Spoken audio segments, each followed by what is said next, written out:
नमस्कार दोस्तों, कैसे हो आप सभी। स्वागत करते हैं आप सभी का अवस्थी जी को इसमें। दोस्तों आज जो कि बिहार डीएलएड एंट्रेंस एग्जाम 2026 के लिए 100 अति महत्वपूर्ण प्रश्न का एक लेक्चर लेके आए हुए हैं, जिसमें 2022 से लेके 2025 में जो भी डीएलएड में बार बार प्रश्न को रिपीट किया गया है, उन्हीं प्रश्नों को आज की इस लेक्चर में हम कंप्लीट करवाएंगे आप सभी को। तो आप सभी आज के इस लेक्चर को शुरू से अंत तक कंप्लीट कर लीजिएगा। आप सभी देखिए, जितने प्रश्न बताएंगे आप सभी पूरा शुरू से अंत तक हर चीज़ को कवर कीजिएगा, और उससे संबंधित जो भी एक्स्ट्रा चीज़ें बताएंगे ना, उसको भी आप सभी कवर करते चलिएगा, क्योंकि आयोग आसपास से प्रश्न को पूछता है। तो आराम से हैंडल करके प्रश्न को आपसे बना लीजिएगा, आपको दिक्कत नहीं होगा। तो चलिए शुरू करते हैं। सभी एक बार सेशन को लाइक करके शेयर आपसे जरूर कर दीजिएगा। और देखिए, आपसे बताना चाहते हैं, बिहार डीएलएड के लिए जो एप्लीकेशन पे क्लास चल रहा था एंट्रेंस एग्जाम्स के लिए, उस पर अभी होली के लिए ऑफर दिया गया था। वो ऑफर अभी तक अवेलेबल है। तो जो भी बच्चे ज्वाइन नहीं कर पाए थे, जाके ज्वाइन कर लीजिएगा। देखिए, जो क्लास आपका 399 का था, वो अभी हम 199 रुपया करवा दिए थे, ठीक है, यानी कि 50% ऑफ दिए हुए थे। तो ये ऑफर अब मिनिमम समय के लिए है, ठीक है। तो फटाफट जाके ज्वाइन करके आप सभी तैयारी कर सकते हैं। सारा चीज वहां पर दिया जा रहा है आप सभी को, जो एग्जाम ओरिएंटेड है। कम समय में परफेक्ट तैयारी आपका होगा, टू द पॉइंट चीजें पढ़ाया जा रहा है वहां पे, ठीक है। तो जाइए ज्वाइन कीजिए आप सभी। एप्लीकेशन का लिंक डिस्क्रिप्शन में और कमेंट बॉक्स में पिन कर दिए हैं। सक्सेस योद्धा एप्लीकेशन का नाम है। तो चलिए शुरू करते हैं। आज का पहला प्रश्न देखिएगा आप सभी। ब्रिटिश भारत के दौरान असहयोग आंदोलन किसने शुरू किया था? यानी कि ब्रिटिश शासन के दौरान भारत में असहयोग आंदोलन की शुरुआत जो है, ये किसके द्वारा किया गया था? सबसे पहले ये समझिए आप सभी, असहयोग आंदोलन शुरू हुआ था 1920 में। किसने शुरू किया था? महात्मा गांधी जी ने। Option number A right answer होगा।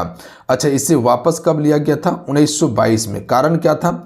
चोरा चोरी कांड घटना के कारण जो है कि इसे वापस लेना पड़ा था। चोरा चोरी कांड कहां पे हुआ था? तो गोरखपुर में हुआ था, याद रखिएगा आप सभी। तो ऑप्शन नंबर इसका ये राइट आंसर होगा। बस इतना सा फैक्ट को याद रखिएगा आप सभी। अच्छा, आपसे बताइएगा कि आपका जलियांवाला बाग हत्याकांड कब हुआ था? 13 अप्रैल 1919 को हुआ था। और रॉलेट एक्ट याद रखिएगा आप सभी, ये भी 1919 में आया था, जिसे काला कानून कहा जाता है। ये दो फैक्ट को याद रखिएगा, इसी से प्रश्न आ जाएगा आपका। पाक जलडुमरी मध्य भारत और देश के बीच स्थित है। देखिए, पाक का नाम सुनते होंगे तो लगता होगा पाकिस्तान, नहीं, गलत है। पाक जलडुमरी मध्य जो है भारत और श्रीलंका के बीच है, याद रखिएगा। ऑप्शन में ए राइट आंसर होगा।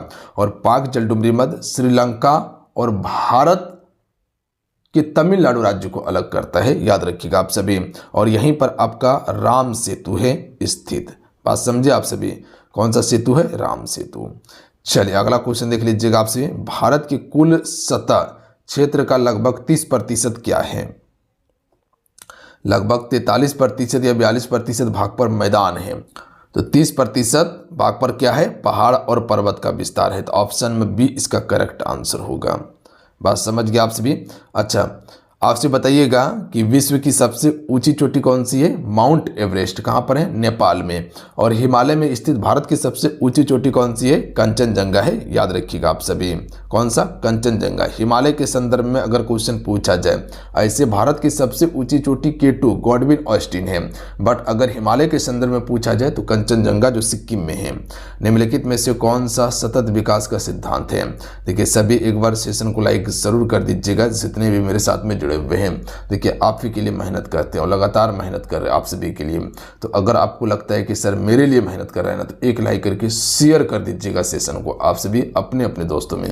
और जो चैनल पर नया है, चैनल को जरूर सब्सक्राइब करके घंटे को प्रेस कर लीजिएगा आप सभी। सतत विकास की अवधारणा की अगर बात किया जाए तो ये सबसे पहले 1987 में दिया गया था।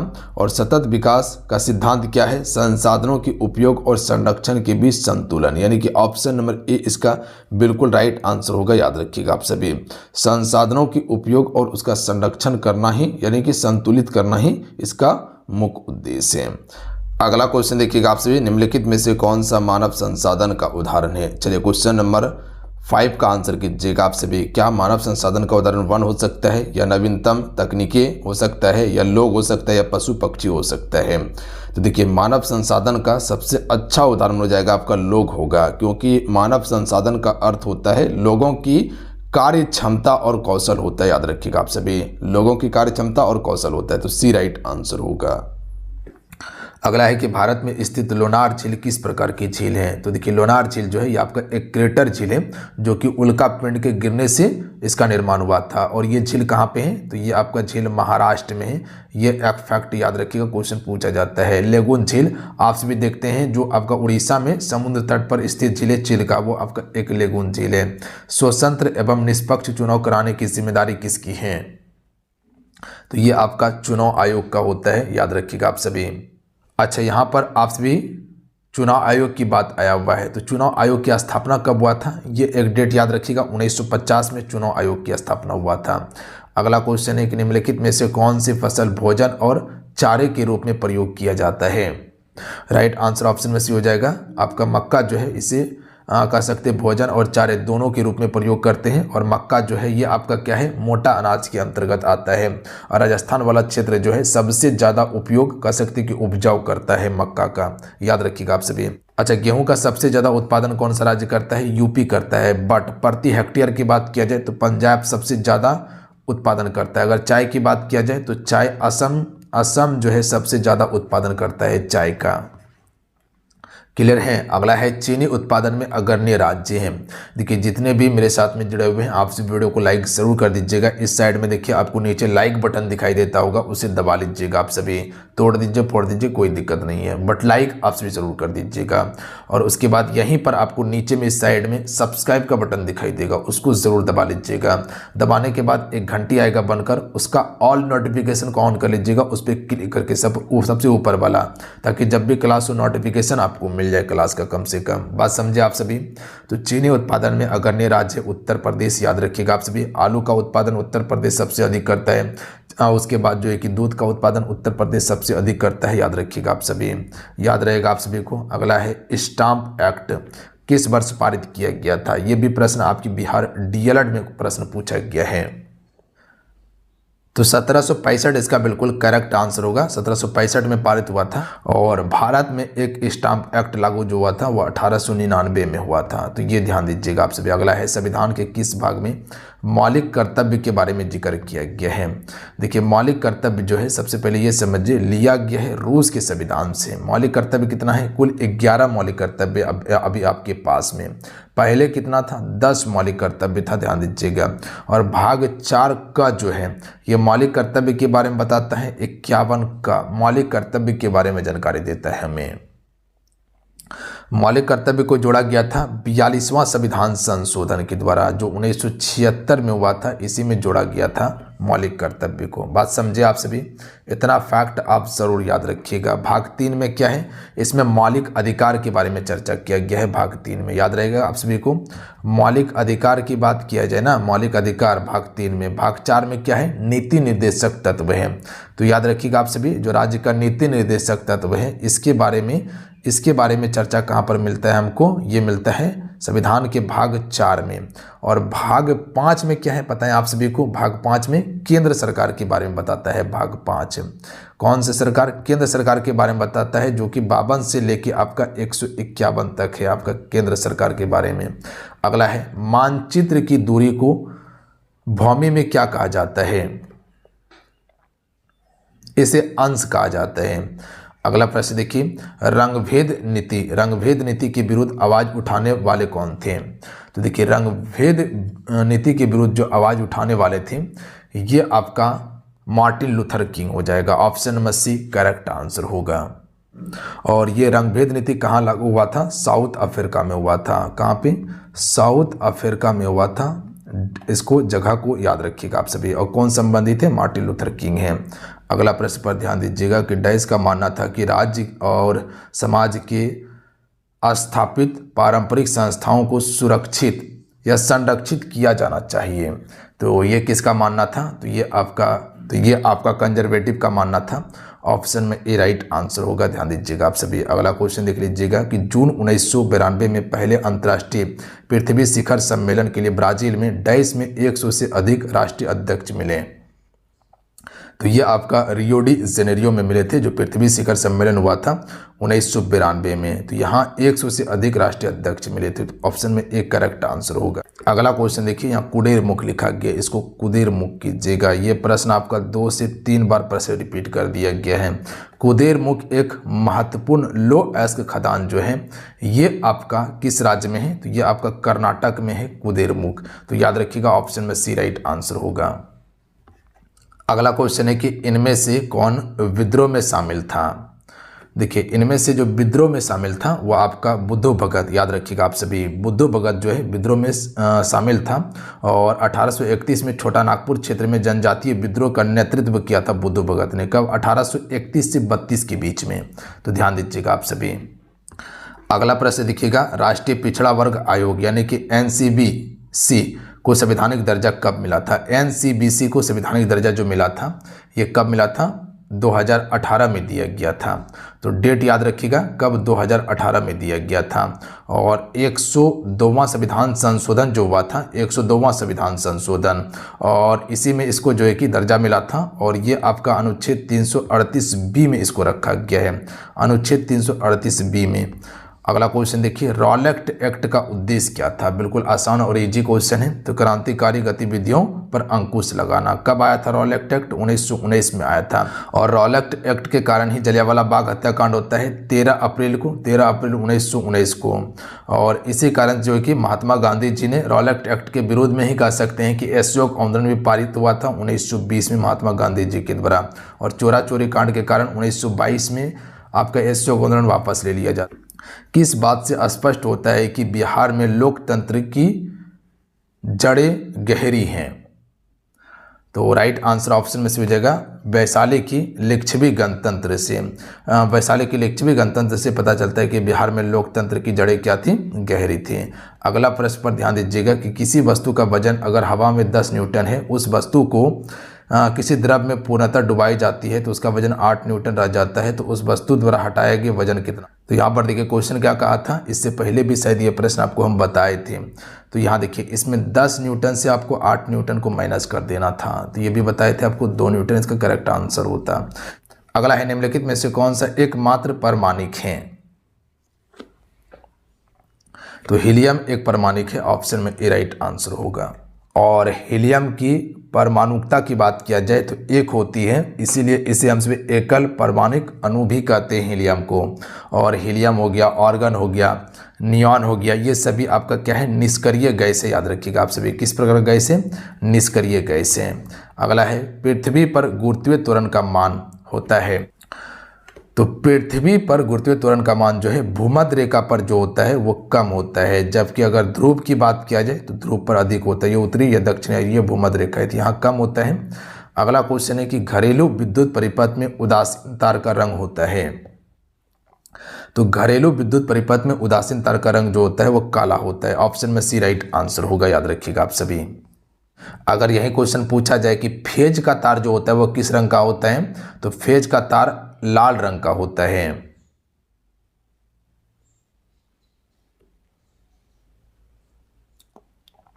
अगर वही अर्थिंग के बारे में क्वेश्चन पूछा जाए कि अर्थिंग का रंग जो होता है, अर्थिंग का जिसे ग्राउंड तार कहा जाता है, इसका रंग जो होता है वो हरा भी रह सकता है या पीला भी होता है, पीला भी होता है। तो याद रखिएगा आप सभी अर्थिंग का। अगला है, इनमें से कौन सा लक्षण प्रभावी है? अगला क्वेश्चन है कि इनमें से कौन सा लक्षण प्रभावी है? तो फूलों का अक्षीय स्थिति इसका बिल्कुल राइट आंसर होगा। डायरेक्ट याद रखिएगा आप सभी। अगला प्रश्न देखिए, निम्नलिखित में से कौन सा यहाँ आपका टाइपिंग मिस्टेक है, इसको आप सभी कर लीजिएगा। प्रोपेनोइक अम्ल का सूत्र, प्रोपेनोइक अम्ल का सूत्र है। तो देखिए प्रोपेनोइक अम्ल का सूत्र जो हो जाएगा ऑप्शन नंबर बी इसका बिल्कुल करेक्ट आंसर होगा। तो ऑप्शन में बी वाला इसका करेक्ट आंसर होगा। ये जो है आपका वो प्रोपेनोइक अम्ल का सूत्र है। अगला क्वेश्चन देख लीजिएगा, रेटिना प्रकाश को परावर्तित करता है। तो राइट आंसर होगा ऑप्शन में बी, विद्युत सिग्नल में परावर्तित करता है रेटिना प्रकाश को। तो ऑप्शन में बी करेक्ट आंसर होगा। याद रखिएगा आप सभी, विद्युत सिग्नल के रूप में करता है। रेटिना जो होता है एक प्रकाश संवेदनशील परत होता है जो प्रकाश को विद्युत शक्ति में परिवर्तित कर देता है, और यह संकेत ऑप्टिकल नस के माध्यम से मस्तिष्क तक पहुंचाता है। कौन, रेटिना। अगला क्वेश्चन देख लीजिएगा, क्वेश्चन है निम्नलिखित में से किस द्रव का वाष्पीकरण दर सर्वाधिक है। देखिए वाष्पीकरण दर सबसे ज़्यादा जो है वो आपका पेट्रोल का बिल्कुल करेक्ट आंसर होगा। पेट्रोल सबसे ज़्यादा वाष्पित होता है, ऑप्शन में ए राइट आंसर होगा। अगला क्वेश्चन देख लीजिएगा, उन अंगों का नाम बताइए जो मनुष्य में उत्सर्जन प्रणाली को बनाते हैं। तो राइट आंसर ऑप्शन में डी हो जाएगा। दो विक्र हो गया, दो मूत्रवाहिनी हो गया, और मूत्राशय और मूत्रमार्ग, ये सभी जो है कि आपका मनुष्य में उत्सर्जन प्रणाली बनाते हैं। तो ऑप्शन नंबर डी बिल्कुल करेक्ट आंसर होगा ये सभी। अगला है, तत्व मैग्नीशियम सल्फर के साथ अभिक्रिया करके कौन सा बंध बनाता है। तो तत्व जो है मैग्नीशियम और सल्फर के साथ अभिक्रिया करके आपका आयनिक बंध बनाता है, ऑप्शन में ए राइट आंसर होगा। अच्छा, यहाँ मैग्नीशियम का जो आपका प्रतीक चिन्ह क्या है, Mg है, याद रखिएगा आप सभी। अगला क्वेश्चन है, निम्नलिखित में से कौन सी संयोजित टीका जो बच्चों को डिप्थीरिया, काली खांसी, टेटनस को सुरक्षा प्रदान करने के लिए करता है। तो राइट आंसर होगा DTP का टीका लगाया जाता है, ऑप्शन में ए इसका करेक्ट आंसर होगा। और BCG का टीका नवजात शिशु को दिया जाता है। और आपका TAB टीका जो दिया जाता है ये टाफाइड क्षेत्र में दिया जाता है, TAB का टीका। और HIV तो आपको पता है कि एड्स रोग से संबंधित है। अगला है, निम्नलिखित में से कौन अनवनीकरणीय ऊर्जा स्रोत है।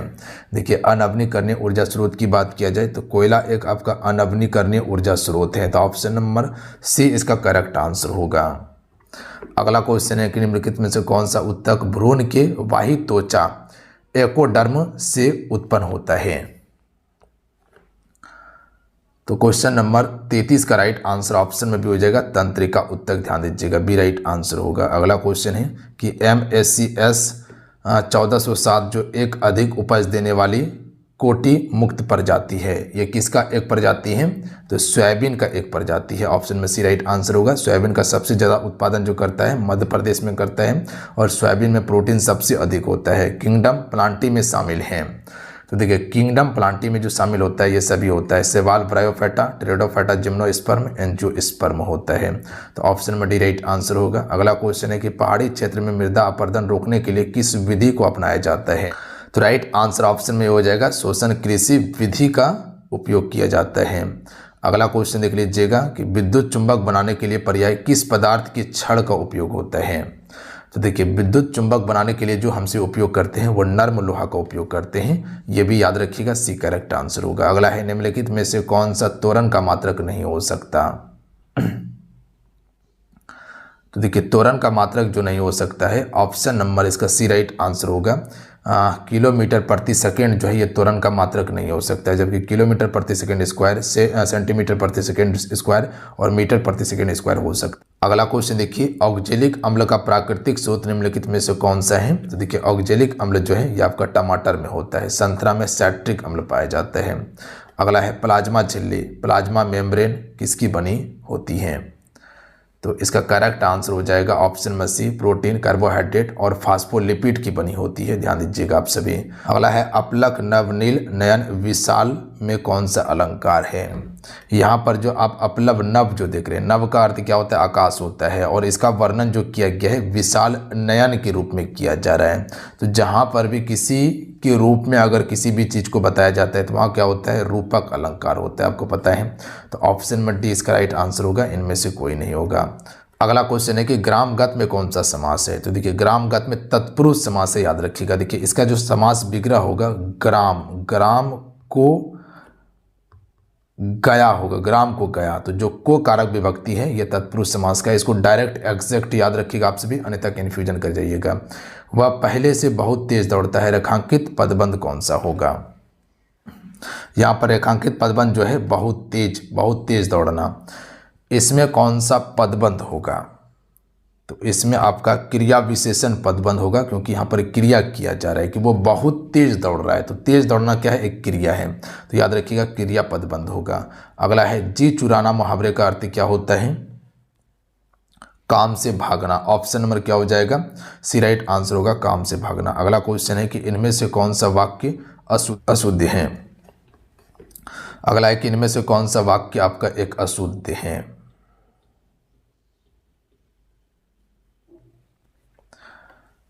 राइट आंसर हो जाएगा ऑप्शन नंबर बी, इसका करेक्ट आंसर होगा दूध में कौन गिर गया। ये आपका अशुद्ध वाक्य है। शुद्ध क्या हो गया, दूध में क्या गिर गया सही होगा। तो कौन नहीं, यहाँ पर क्या होगा, ध्यान दीजिएगा कि दूध में क्या गिर गया। बाकी बात ये सभी सही है आपका। तुझे क्या चाहिए, तुम तो अपना काम करो, राजू और उसका पुत्र चला गया। अगला है दही बड़ा में कौन सा समास है। देखिए दही बड़ा में जो है आपका, ये आपका मध्यपोली क्रमधारय समास होगा। ऑप्शन में ए राइट आंसर होगा। डायरेक्ट एग्जैक्ट याद रखिएगा प्रश्न को आप सभी।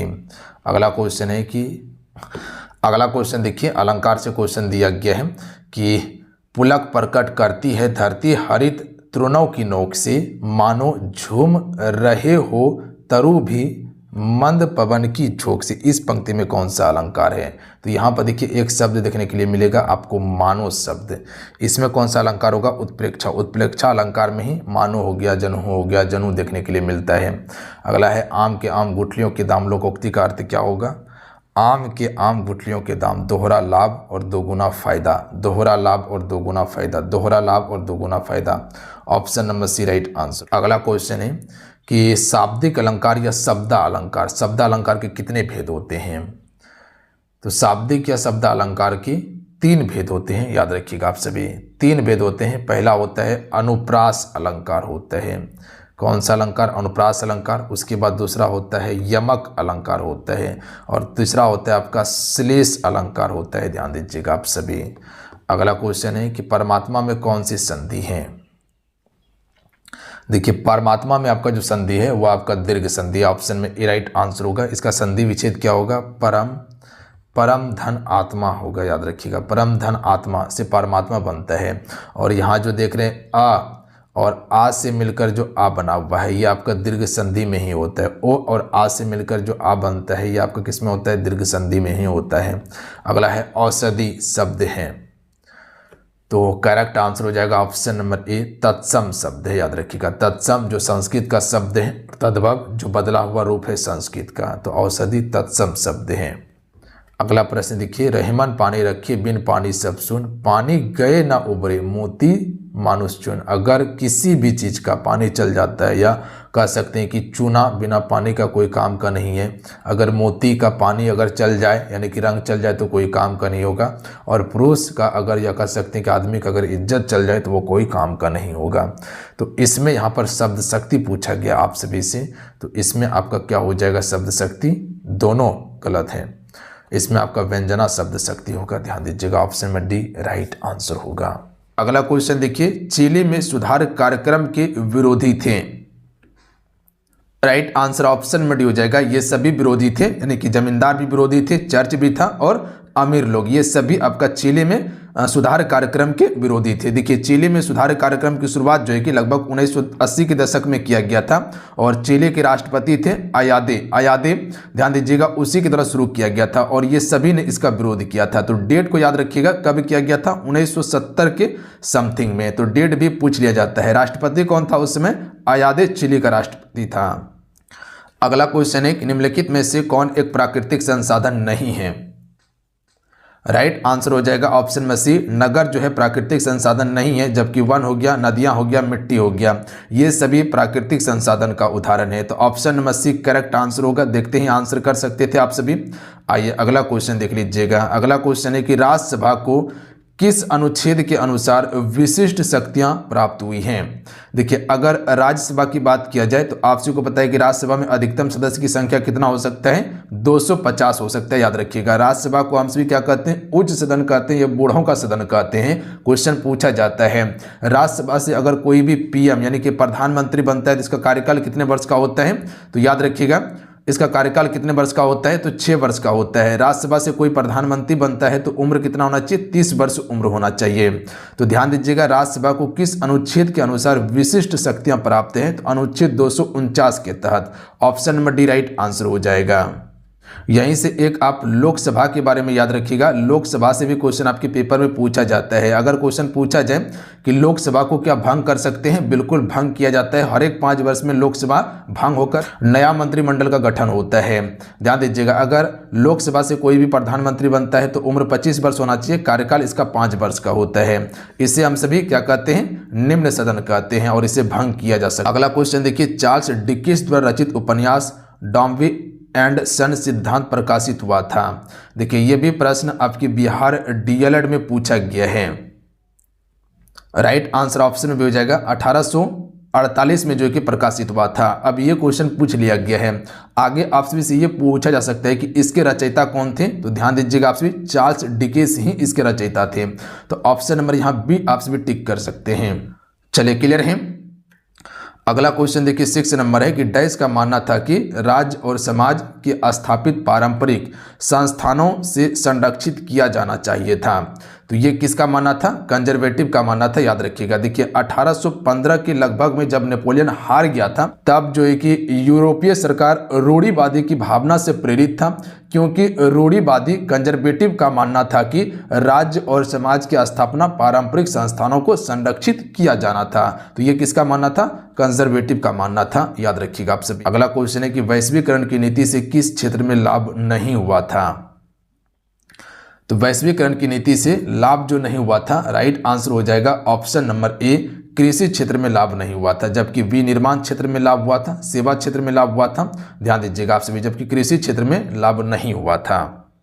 अच्छा, अगर बात किया जाए कि भारत में जो है कि कृषि व्यवस्था की बात किया जाए तो जीडीपी में इसका योगदान कितना है कृषि क्षेत्र में, यानी कि कृषि जो होता है ये प्राथमिक क्षेत्र के अंतर्गत आता है, याद रखिएगा।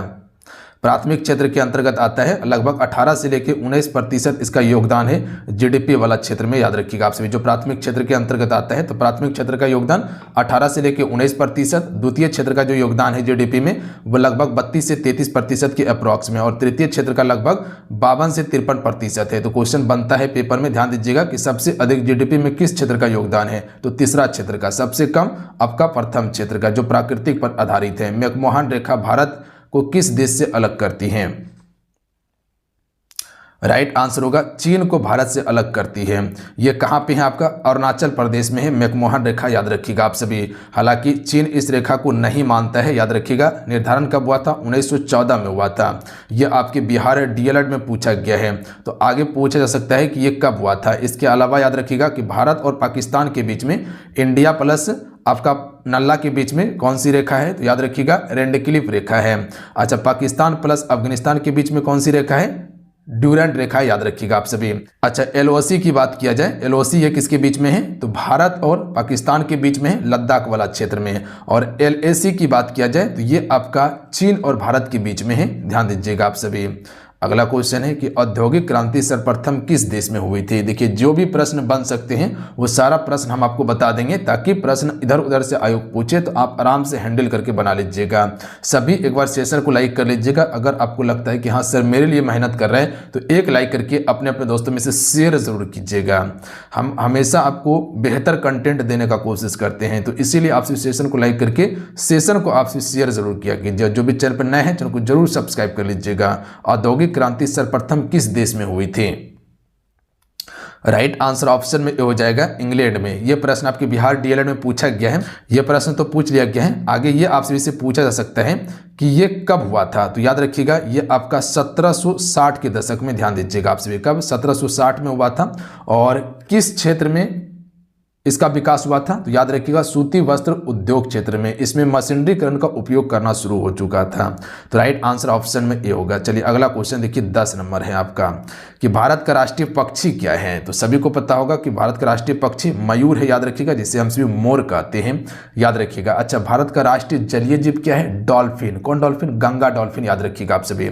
भारत का राष्ट्रीय पशु क्या है, बाघ है, याद रखेंगे आप सभी। चीजें क्लियर हैं। अच्छा, मयूर का कभी कभी जो है कि वैज्ञानिक नाम पूछा जाता है, तो क्या होता है, पाबो क्रिस्टेटस इसका वैज्ञानिक नाम है। क्या है, पाबो क्रिस्टेटस वैज्ञानिक नाम है। और 1963 में ही मयूर को राष्ट्रीय पक्षी घोषित किया गया था भारत का। अगला क्वेश्चन पर ध्यान दीजिएगा कि भारतीय संविधान की कौन सी धारा के अंतर्गत आदिवासियों को कमजोर वर्ग का स्थान दिया गया है।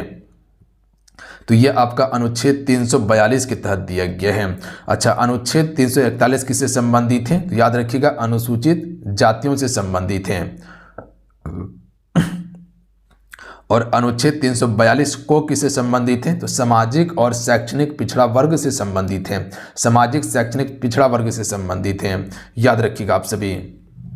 और अनुच्छेद 343 के बारे में याद रखिएगा कि ये संघ की राजभाषा से संबंधित है। अगला क्वेश्चन देख लीजिएगा कि लोकतंत्र के विकास के तीसरे चरण में किस विचार को मान्यता मिली है?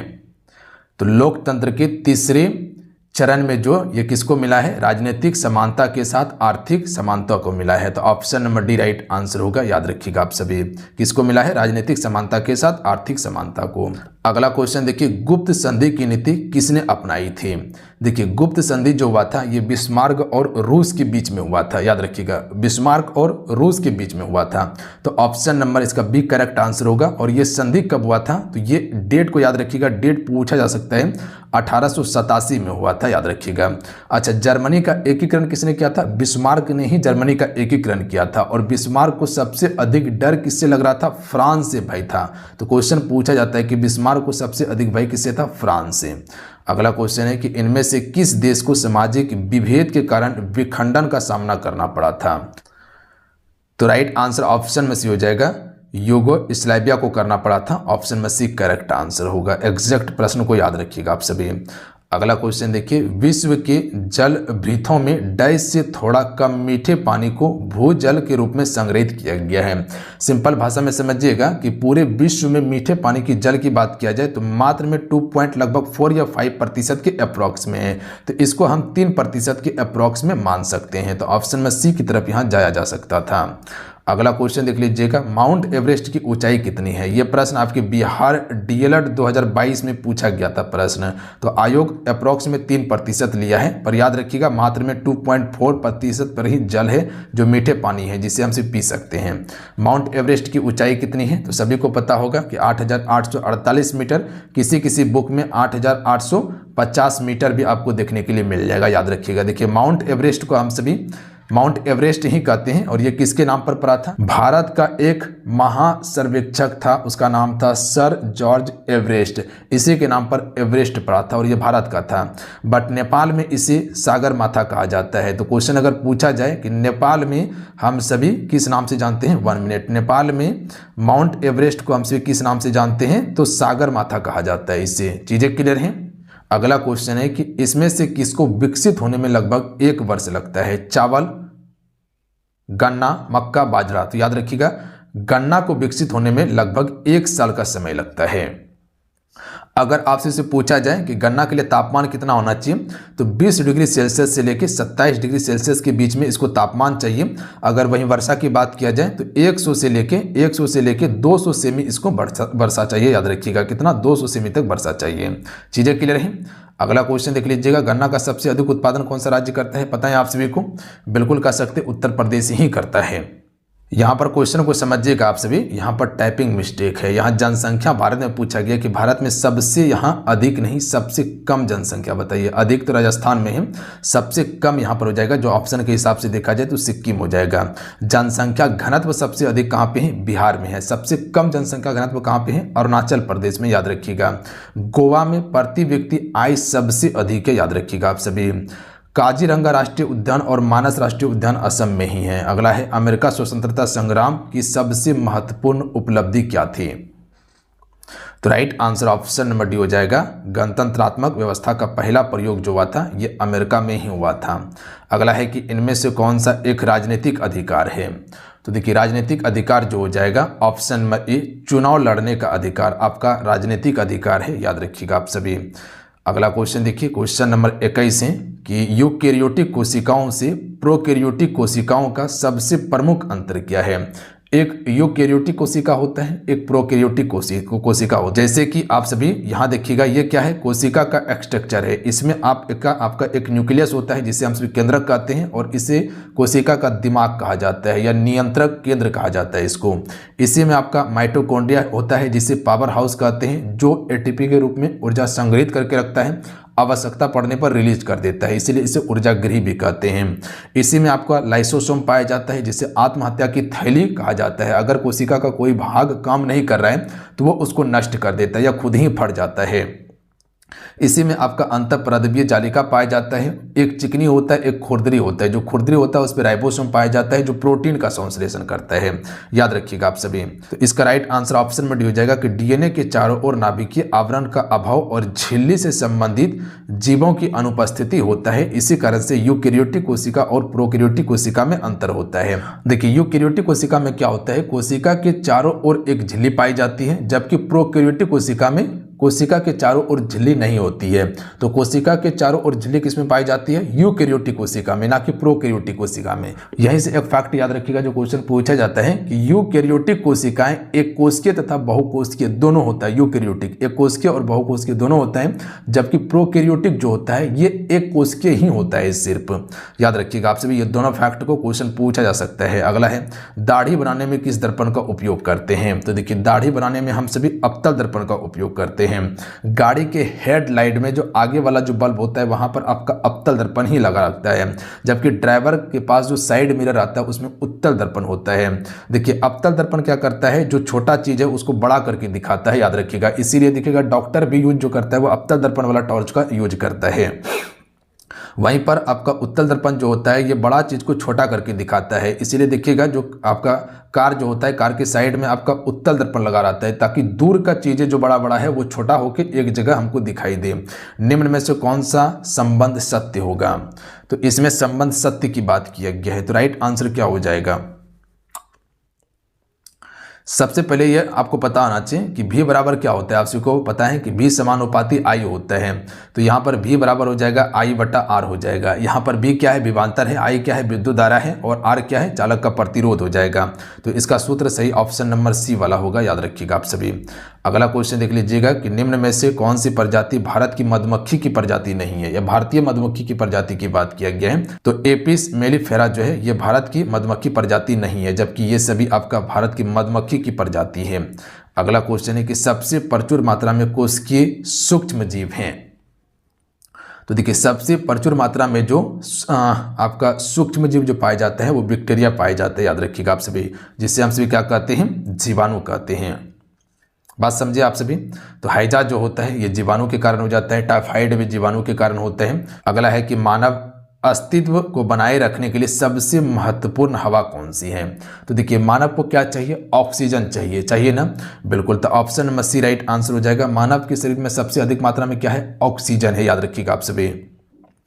अगर यही क्वेश्चन पूछा जाए कि वायुमंडल में सबसे अधिक मात्रा में क्या है, तो नाइट्रोजन वायुमंडल में सबसे अधिक मात्रा में है 78%। वायुमंडल में ऑक्सीजन कितना है, तो ऑक्सीजन 21% के अप्रॉक्स में है। कार्बन डाइऑक्साइड 0.03%, याद रखिएगा आप सभी। जबकि मानव शरीर में बात किया जाए तो ऑक्सीजन सबसे अधिक मात्रा में है।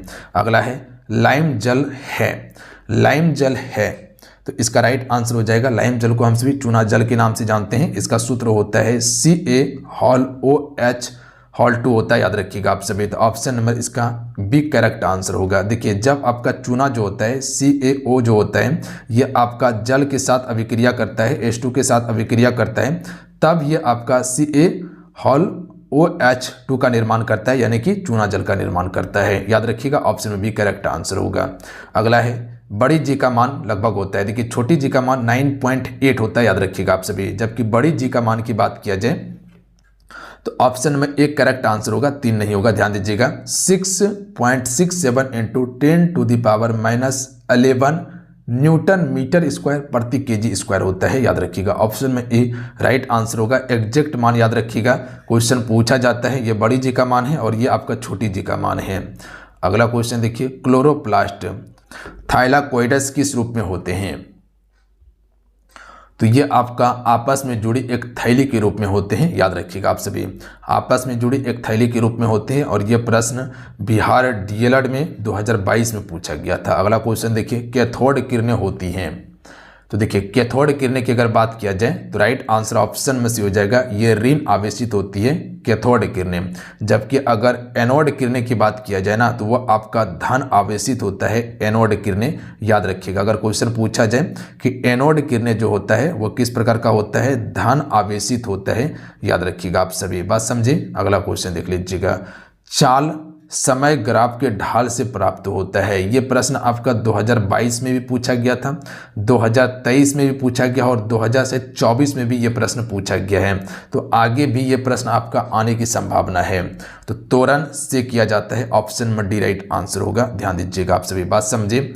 अगला क्वेश्चन देख लीजिएगा कि 6V बैटरी से गुजरने वाली हर एक कूलाम आवेश को कितनी ऊर्जा दी जाती है। देखिए इसको बनाने के लिए सबसे पहले आपको हम बताते हैं कि देखिए यहाँ पर आप सभी से ऊर्जा पूछा गया है ना, तो W बराबर हो जाएगा V इंटू हो जाएगा आपका कूलाम हो जाएगा। याद रखिएगा आप सभी बात समझे। तो यहाँ पर देखिएगा V का मान कितना दिया हुआ है, 6 दिया हुआ है। कूलाम कुछ नहीं तो x मान लेते हैं या 1 मान लेते हैं। ध्यान दीजिएगा तो 6 गुना 1 करेंगे तो क्या होगा, 1 ही होगा। तो 6 जूल यहाँ करेक्ट आंसर होगा। बात समझ गए। 1 कूलाम यहाँ पर दिया हुआ है जी, 1 कूलाम दिया हुआ है, यहाँ पे 1 कूलाम दिया हुआ है। तो कुछ मानने का आवश्यकता ही नहीं था, 6 गुना 1 करते आपका 6 जूल हो जाता। अगला क्वेश्चन देख लीजिएगा कि तरल में प्रभावित, अगला है कि तरल में प्रभाव का गुण अद्वितीय होता है। तो तरल में प्रभाव के संबंध में कौन सा कथन सत्य होगा। तो तरल में प्रभाव के बारे में यहाँ सत्य कथन बताना है। तो राइट आंसर ऑप्शन नंबर इसका डी करेक्ट आंसर होगा। याद रखिएगा कि द्रव और गैस तरल की तरह व्यवहार करता है। जो द्रव होता है और गैस होता है ना, ये तरल की तरह व्यवहार करता है। जैसे कि गैस जो होता है आप सभी देखिएगा, जो लिक्विड गैस होता है वो भी तरल की तरह व्यवहार करता है, हालांकि उड़ाने के बाद उड़ने लगता है। और द्रव भी आपका तरल की तरह ही व्यवहार करता है। तो ऑप्शन में डी राइट आंसर होगा। चिपको आंदोलन का नेतृत्व सर्वप्रथम किसने किया था। देखिए चिपको आंदोलन का नेतृत्व सुंदरलाल बहुगुणा ने किया था और ये वृक्ष को बचाने से संबंधित आंदोलन था। तो ऑप्शन में ए राइट आंसर होगा। विश्व पर्यावरण दिवस कब मनाया जाता है। मोस्ट इंपॉर्टेंट VVI प्रश्न है, ये प्रश्न हर एग्जाम में पूछ ही लिया जाता है। 5 जून इसका बिल्कुल करेक्ट आंसर होगा। एग्जैक्ट डाटा को याद रखिएगा। पोलियो उत्पन्न करने वाला जीवाणु कौन सा है। देखिए पोलियो उत्पन्न करने वाला जीवाणु है सिंगल स्टैंडर्ड RNA वायरस। याद रखिएगा सिंगल स्टैंडर्ड RNA वायरस इसका बिल्कुल करेक्ट आंसर होगा, ऑप्शन नंबर ए। और ये ज़्यादातर शिकार जो होता है 0 से लेकर 5 वर्ष तक के जो बच्चे होते हैं ना, उसमें ज़्यादातर इससे आपका कह सकते हैं प्रभावित होता है। बात समझे पोलियो से। तो इसीलिए देखिएगा बच्चे में पोलियो का टीका लगाया जाता है ना। अगला क्वेश्चन है कि निम्नलिखित में से कौन से धातुओं को गहने बनाने में प्रयोग किया जाता है। तो देखिए गहने बनाने में प्रयोग हम सिर्फ सोना का भी प्रयोग करते हैं। सोना सबसे तन्य धातु होता है, इसको जितना पतला कर सकते हैं। चांदी का भी प्रयोग होता है और प्लेटिनियम का भी प्रयोग होता है। तो ऑप्शन नंबर डी हो जाएगा। प्लेटिनियम को हम सिर्फ व्हाइट सोना के नाम से जानते हैं, याद रखिएगा, या व्हाइट हीरा भी इसे कहा जाता है।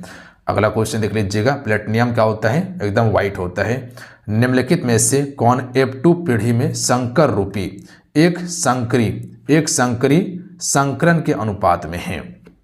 तो देखिए F2 की यहाँ पर बात किया जाए ना, F2 पीढ़ी में जो होता है, तो ध्यान से सुनिएगा, F2 पीढ़ी में फेनोटाइप का आपका मोनोहाइब्रिड का अनुपात होता है। याद रखिएगा फेनोटाइप मोनोहाइब्रिड का अनुपात 3:1 में होता है। और वहीं पर आपका जेनोटाइप की बात किया जाए तो उसमें जेनोटाइप में 1:2:1 में होता है। तो इसका यहाँ पर ऑप्शन में बी हो जाएगा, F2 में 3:1 में होगा। अगला क्वेश्चन देखिएगा, हिंदी से प्रश्न है कि निम्नलिखित में से कौन सा एक वर्णिक छंद के बारे में बताना है।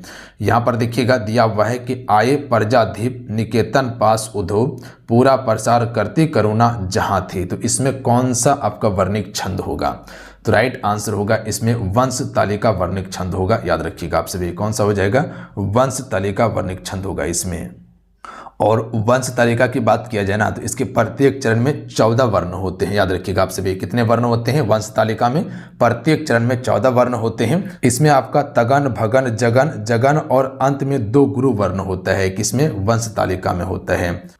अगला है अमृत का पर्यायवाची है। तो अमृत का पर्यायवाची अमी होता है। याद रखिएगा आप सभी, क्या होता है, या अमीय इसको कह सकते हैं, अमीय कह सकते हैं। इसके अलावा पीयूष भी होता है, सुधा भी होता है, शुभा भी होता है।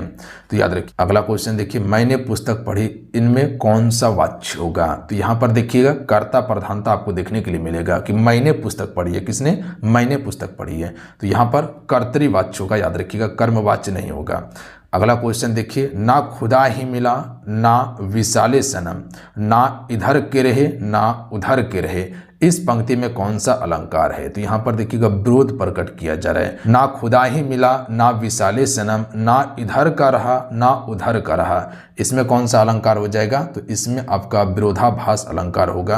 आपको बताएं कि जहां विरोध प्रकट किया जाए तो वहां विरोधाभास अलंकार ही होता है। अगला है, अब तो सूर्य भी सिर पर आ गया, इस वाक्य में शब्द शक्ति क्या होगा? तो यहाँ पर देखिएगा व्यंग कसा जा रहा है कि अब तो सूर्य कहाँ आ गया है? सिर पर आ गया है। तो क्या किया जा रहा है? व्यंग कसा जा रहा है। और जहां पर व्यंग कसा जाए वहां पर आपका व्यंजना शब्द शक्ति होता है। याद रखिएगा आप सभी, कौन सा होता है? व्यंजना शब्द शक्ति होता है। अगला क्वेश्चन देखिए, प्रस्तुत पंक्ति में आपको अलंकार बताना है। उदित उदयाचल, मंच पर रघुबर बालपन, विकसे संत साजे सब हर्षे लोचन मृग, इसमें कौन सा अलंकार होगा? तो एग्जैक्ट को याद रखिएगा, इसमें आपका रूपक अलंकार होगा। याद रखिएगा कौन सा अलंकार होगा? रूपक अलंकार। रूपक अलंकार में क्या बताया है कि किसी के अगर समान बता दिया जाए, समझ लीजिए, या रूपी शब्द देखने के लिए मिल जाए, वहां रूपक अलंकार होता है।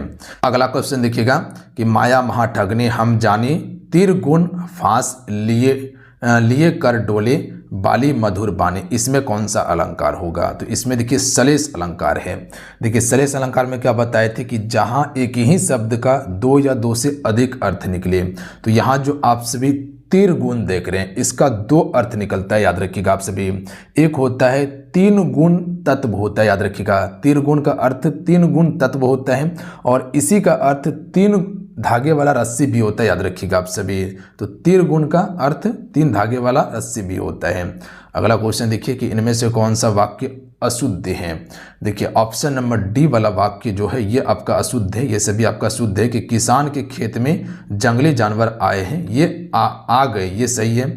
यहाँ गाय ताज़ा दूध मिलती है, सॉरी यहाँ गाय का ताज़ा दूध मिलती है, ये भी सही है। वह हाथी पागल हो गया, ये भी सही है। गलत क्या है? ऑप्शन नंबर डी कि खरगोश को काट कर गाजर खिलाओ, ये गलत है। ध्यान दीजिएगा आप सभी, सही क्या होगा कि खरगोश को गाजर काट कर खिलाओ, ना कि काट कर गाजर खिलाओ। तो यहाँ पर पहले क्या होता कि खरगोश को गाजर काट कर खिलाओ, तो गाजर के बाद काट कर आता तब सही उच्चारण होता है इसका। अगला है कि पो फटना मुहावरे का अर्थ क्या होता है?